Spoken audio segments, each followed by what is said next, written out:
I just want to ask you one more question about the Wesson oil. Um, Besides enjoying it so much, why? What attracted you to that particular product for so many years? Well, when they first approached me, it was a musical commercial, which I thought was, they had bought the rights to the old Johnny Mercer tune, Personality. You know, the chicken's got a certain Wessonality.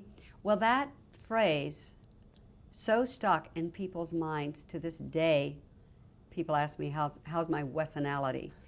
That's what appealed to me first. And then I just loved all the people that worked around the product, and over the years made so many friends. And it was a wonderful way to earn money and have a good time and do something that I thought was of a high standard. And kind of what you said in the last tape, which is the marketability of you as an actress, right? Well, you know, it's very interesting when you are asked to do a commercial. They do a tremendous amount of research on you. I have learned this. And a few years ago, the Wall Street Journal came out with a list of the 10 most trusted people in television, you know, that did commercials. I think I was in the top 5. Candace Bergen, with, you know, pretty good actress doing commercials. Bill Cosby. It was interesting, the people that that made the list. But that was, you know, it was amazing how much weight that carried It continues to carry. and continues to carry. You had an incredible career, and there's so many credits to your name. I just want to touch on a few of them, at least in the 80s. And just anything that pops to mind that about that experience. Nashville Now, anything about that? Nashville Now, that was like the Carson show of country. A wonderful man who's been around forever, Ralph Emery, hosted this show. And while I was down in Nashville doing Country Kitchen, I would be asked to do that show, which I did, you know, several times. But what was interesting about that, and with country musicians, there's so many wonderful musicians down there. A lot of them do not read music. And they have their own system. It's called the number system. And that's how they change keys and how your chart is written out. It has to be, it's almost like being translated into another language so that these musicians understand it. And that totally amazed me when I would sing on the show, because I'd have to send my arrangement ahead and then somebody there would transcribe it into this system that most of them use. Is that still the case today? Do you know? Yes, they call them head charts. And a lot of the musicians, they just improvise. You know, they don't read music, but they are such gifted musicians. It was very interesting. Wow. A very different way of working. I'd say. What about your appearance on Heart to Heart? Well, I love being on Heart to Heart. R.J. Wagner is one of the most delightful people, wonderful actor, very nice man, and it was a great set to walk on. And in one of the scenes where I was the killer, but it was kind of a fun, attractive character. But we were on the train, my son and I, and R.J. and Stephanie, Mr. and Mrs. Hart, and they sat down with us and we played the scene out. And at the end, for some reason, I picked up the menu and I said, "We're having the veal." Well, they yelled cut, and R.J. Wagner started to laugh, so he just thought it was so hilarious. And Stephanie started to laugh. We all started to laugh. We totally broke up. You know, I just stayed in the moment, and my character was, you know, kind of ditzy anyway. Well, to this day, R.J. Wagner sees me. Just recently I was on a plane with him when he was out publicizing Austin Powers, The Spy Who Shagged Me. He just sees me on the plane, goes, "We're having the veal." that was years ago. It was just one of those great moments. You called him RJ. Everybody calls him RJ. Robert Wagner. Hmm. You know what the J stands for? No, I honestly don't. I don't know what it stands for. Isn't that funny? Probably John or Joseph, I would think. But he's a cool guy. Everybody likes Robert Wagner. Police Squad. Well, that's another one of those things that the Zucker brothers did. It was a series. I think there were about 10 of them.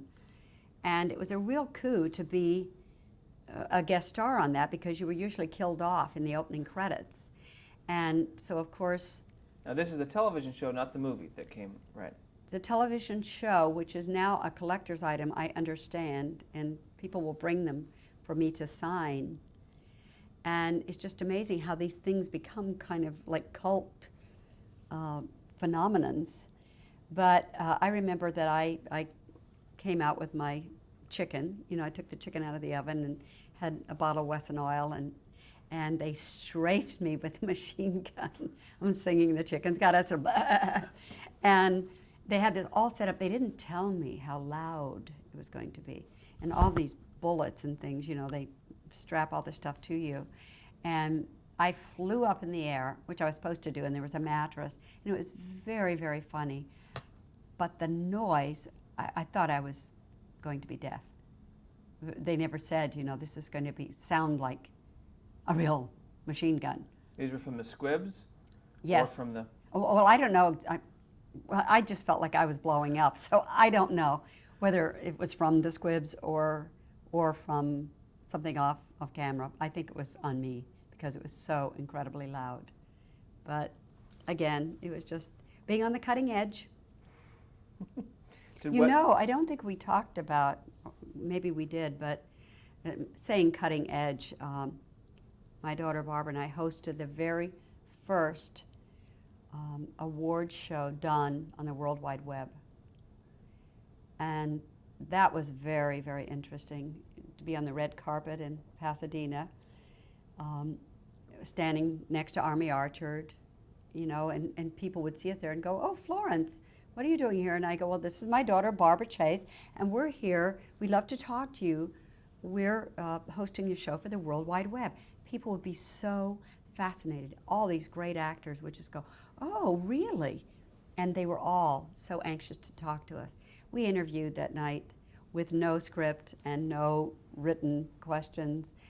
John Frankenheimer, Julia Louis-Dreyfus, Jane Leaves, everybody that was there. It's just a very exciting night. And so I called myself Cyber Babe. I said, just always on the cutting edge of everything. But it really was quite a phenomenal feat. And then I came back and hosted myself the Daytime Emmys the next year. It was pretty amazing. Remember what year the first one was? Oh, golly.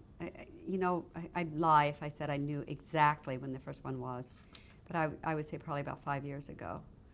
But we were getting emails from all over the world, people asking questions. It was very exciting. So they would be online and they would ask the question and then you would answer on the air? Yes, we would. And we had someone on the side typing as fast as we could talk. It was absolutely amazing to see. You know, just to me, it's so phenomenal anyway. And I guess that is the next big area that we're all moving into, it seems, the internet.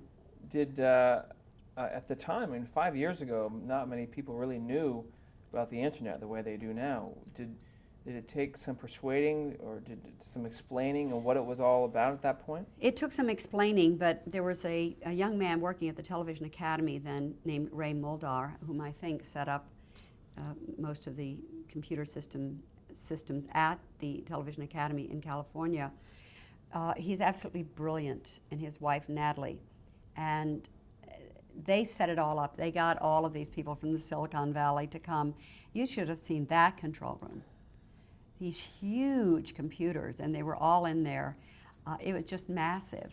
And I thought, you know, one day this will all be, you know, state of the art. It'll probably be small and very compact, and everything will be, you know, in a small room. It was just amazing to me.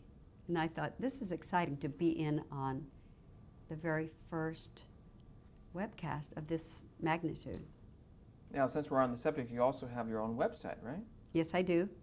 flowhome.com.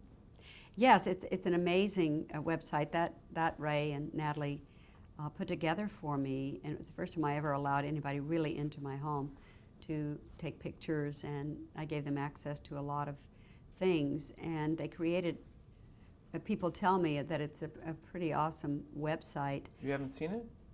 Not in depth, you know, I haven't gone in and just read every word, and it's kind of boring to read about yourself or look at yourself. To me it is.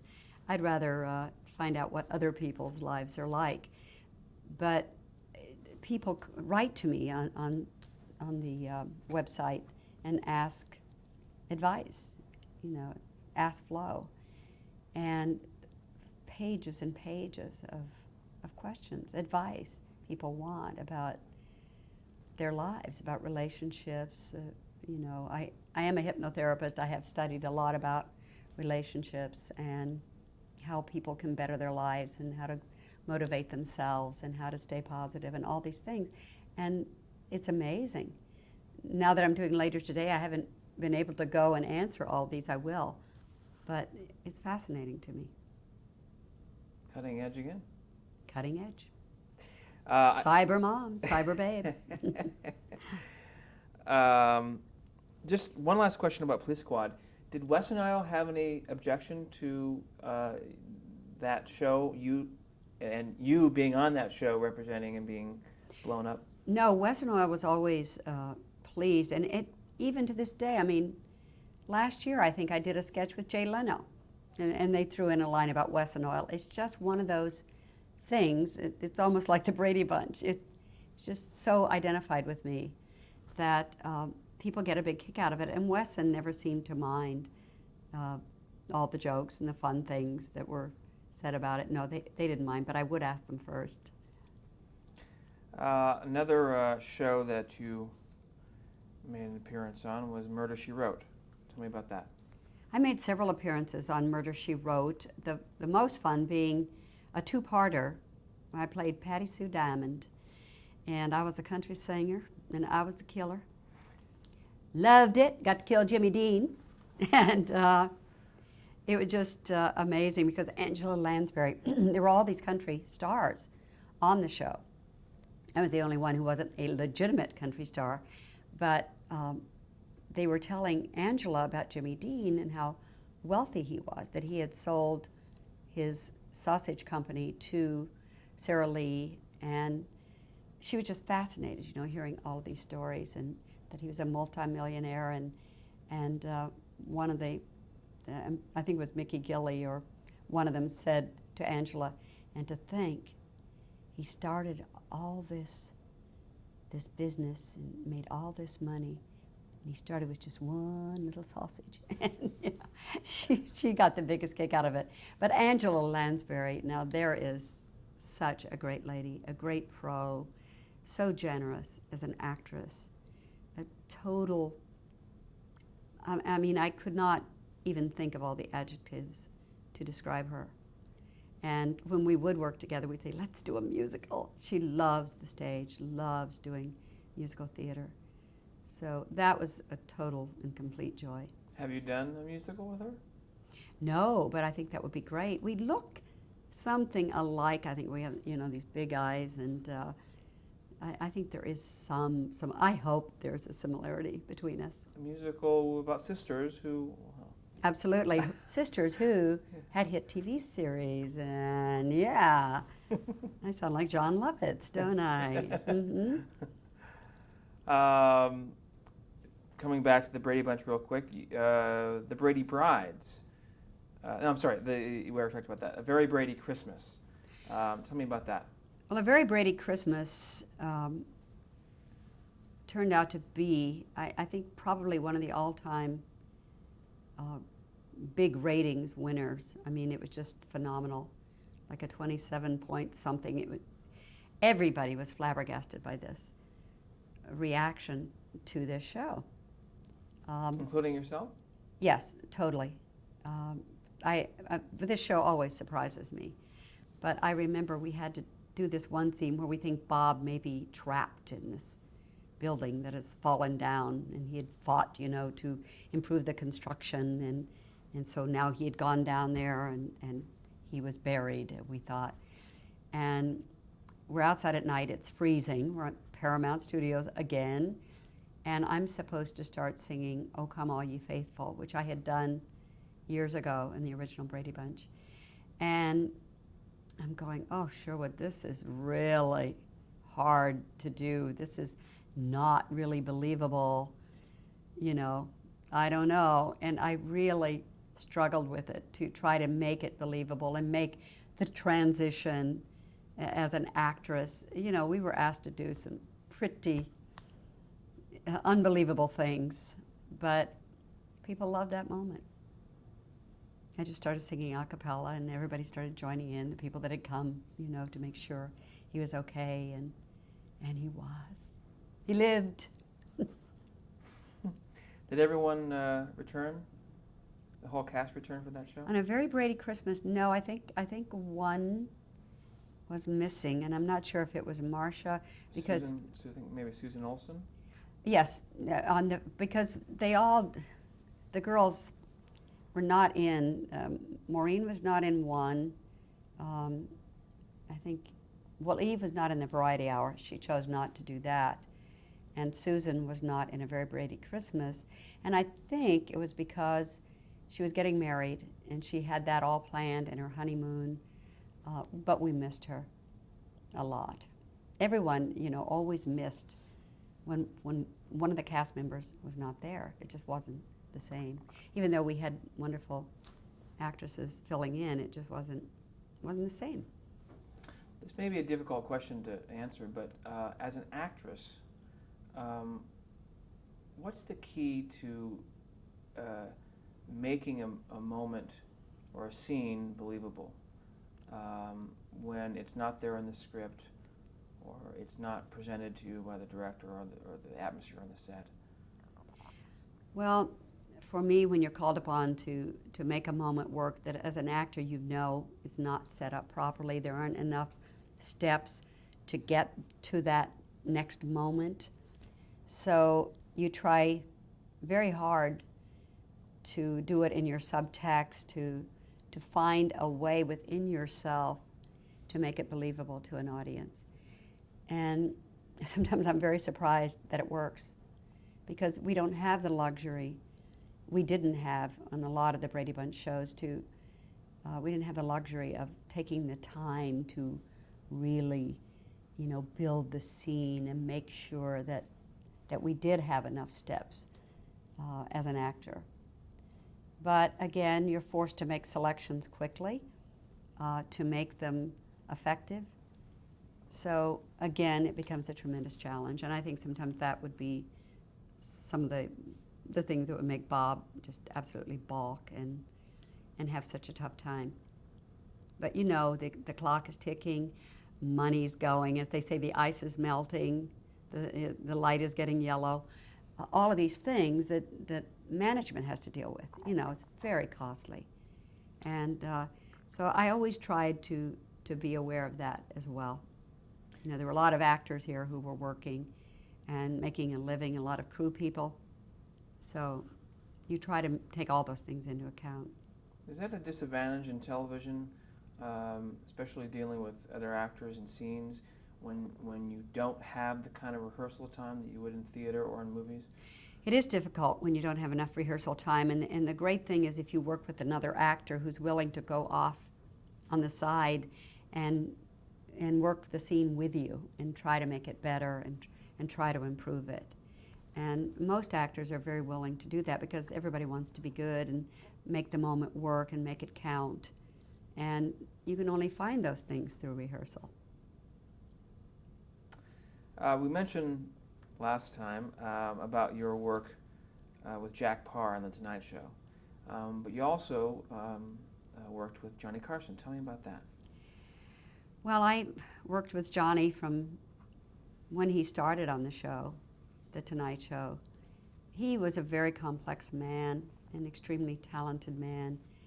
I think Johnny through the years had a lot of demons, but I don't think there was anybody any better on The Tonight Show. I mean, Jack Paar was unique, totally different from Johnny. I remember one of the shows that I did, and people are always amazed at this, I sang at Tiny Tim's wedding on the Johnny Carson show, which is still one of the highest rated moments in television.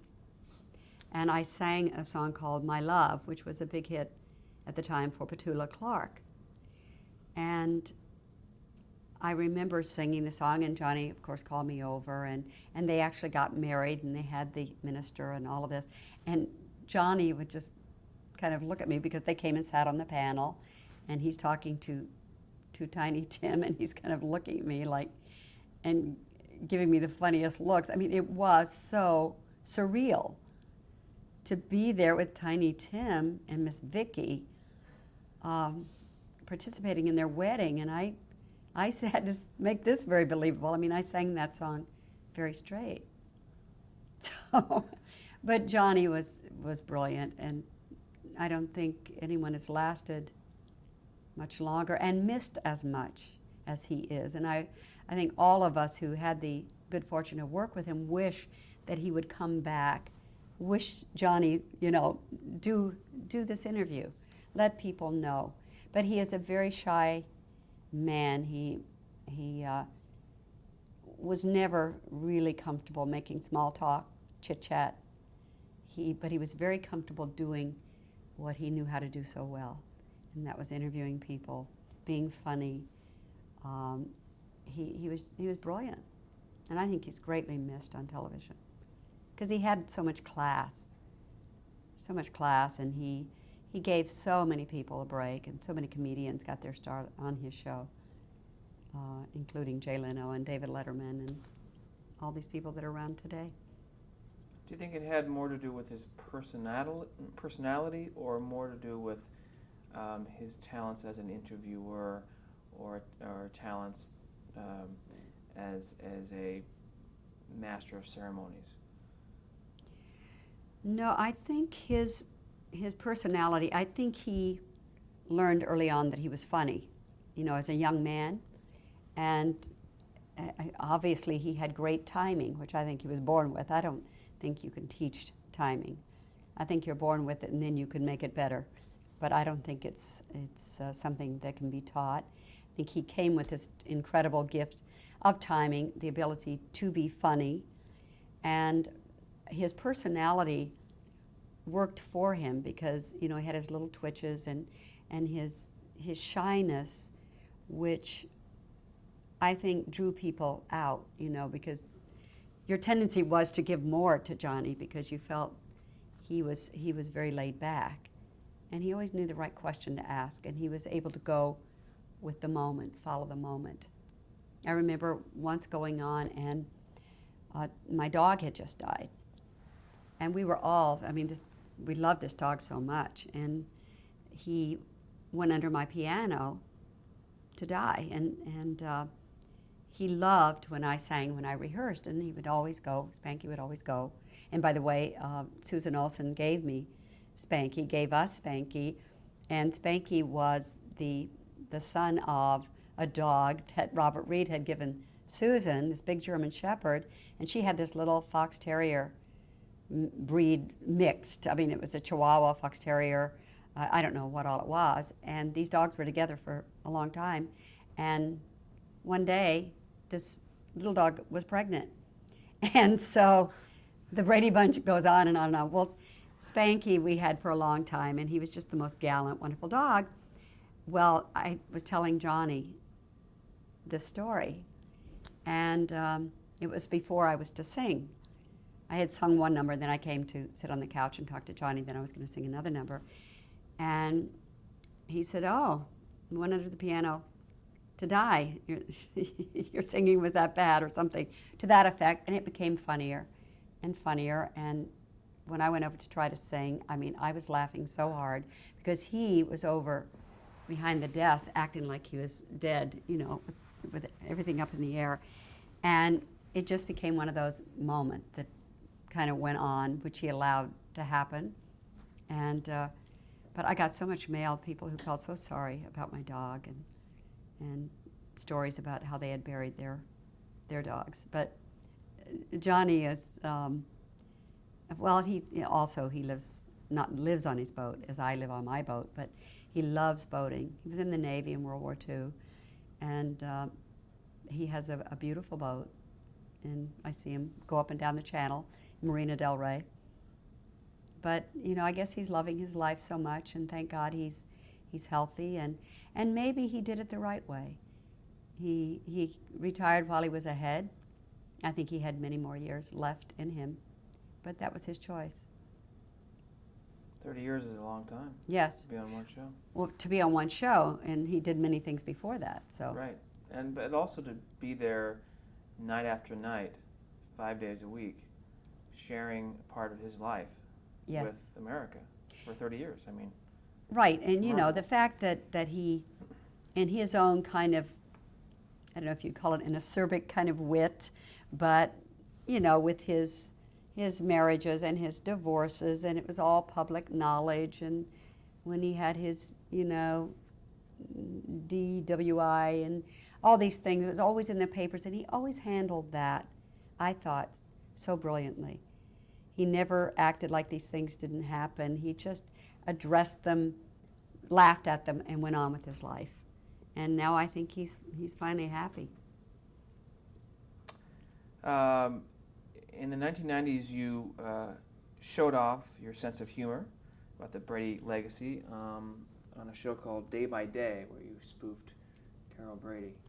That was the show I was talking about before, that I couldn't think of the name of it. It was Day by Day. Chris Barnes was the young star, and it was a lot of fun. And I think Maureen McCormick was very pregnant at the time, so it was just one of those far out kind of parodies, which we all enjoyed. The Brady family returned in The Bradys, which is a television series that didn't take off that much. Any different than the other Brady shows? Well, I think what they tried to do, it started out as a 2-hour movie, and then Paramount wanted us, and I think CBS was the network, wanted us to do 10 episodes. And so we really didn't have, the scripts weren't written. And it was kind of a drama. It was I don't know, it's too serious, I think, for the Brady Bunch. But I think it was kind of the wrong thing to do. I think we should have stopped, written some scripts, and then maybe came back and tried to do it. But we just weren't ready. But, the numbers were not that bad. When you look at the numbers now that they rave over, we certainly were never that low, even with that series. But I do think it needed a lot of work. Now, beyond the television work, you also are an author, and I'll mention that on the next tape. Okay.